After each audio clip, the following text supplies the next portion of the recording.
আসসালামু আলাইকুম। আজ আপনাদের তৈরি করে দেখাবো বুটের ঢাল বোনা। এটা আপনারা রুটি পরোটা দিয়ে খেতে পারবেন, লুচি দিয়েও খেতে পারবেন। আর এখানে আমি মেজারমেন্ট কাপের 1 কাপ ডাল রাতে ভিজিয়ে রেখে দিয়েছিলাম। আপনাদের কাছে যদি সময় কম থাকে তাহলে 3 থেকে 4 ঘন্টাও ভিজিয়ে রাখতে পারেন। তো ভিজানোর পর দেখতে পাচ্ছেন ডালগুলো ভালোভাবে ফুলেছে।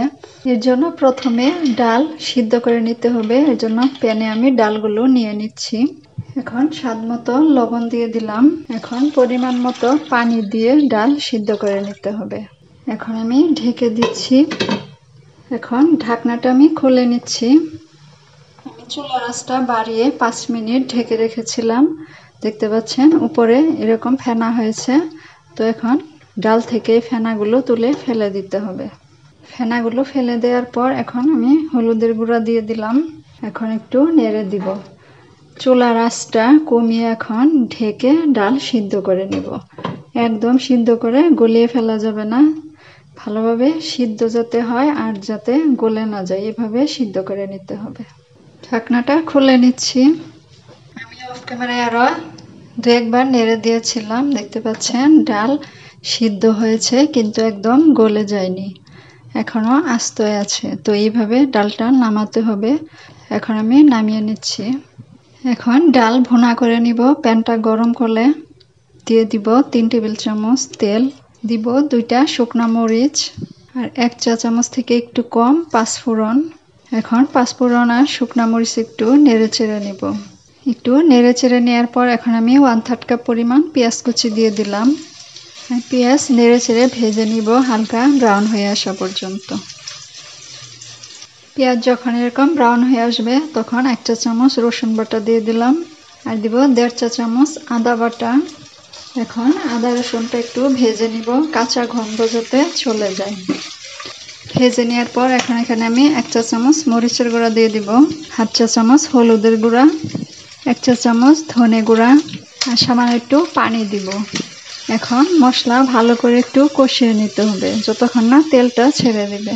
ভালো করে কষিয়ে নেওয়ার পর এখন ডাল দিয়ে দিচ্ছি আর পানিটা আমি রেখে দিয়েছি, পরে দিয়ে দিব। তো এখন নেড়ে চেড়ে ভালো করে একটু কষিয়ে নিতে হবে। তো ভালো করে নেড়ে চেড়ে নিয়েছি, এখন ঢেকে দিচ্ছি।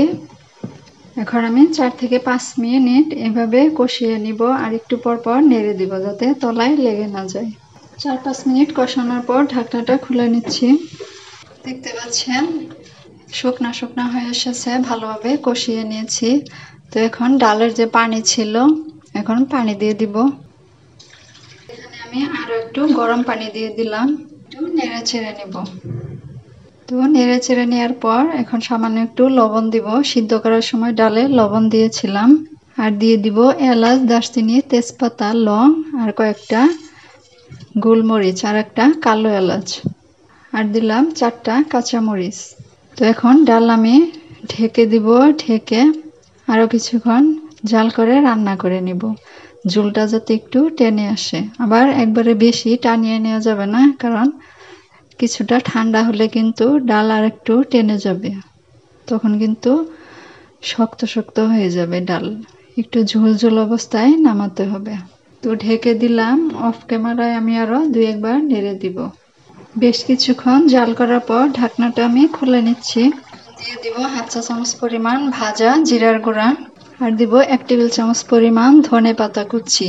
এটা অপশনাল, না দিলেও হবে, তবে দিলে সুন্দর একটা ফ্লেভার হয়, খেতে অনেক ভালো লাগে। তো এখন সবকিছু ভালো করে একটু নেড়ে চেড়ে মিশিয়ে নিব।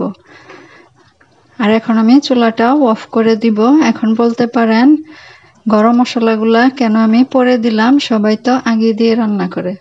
তো এইভাবে একবার বাসায় রান্না করে খেয়ে দেখবেন, এই গরম মশলার ফ্লেভার ডালের ভিতরে এমনভাবে ছড়ায়, ডালটা খেতে এক অন্যরকম টেস্ট হয়, খুবই মজা হয়। বাসায় একবার রান্না করে এভাবে খেয়ে দেখবেন। তো এখন আমি ঢেকে এভাবে 10 মিনিট রেখে দিব। 10 মিনিট পর তারপর আপনাদের দেখাবো।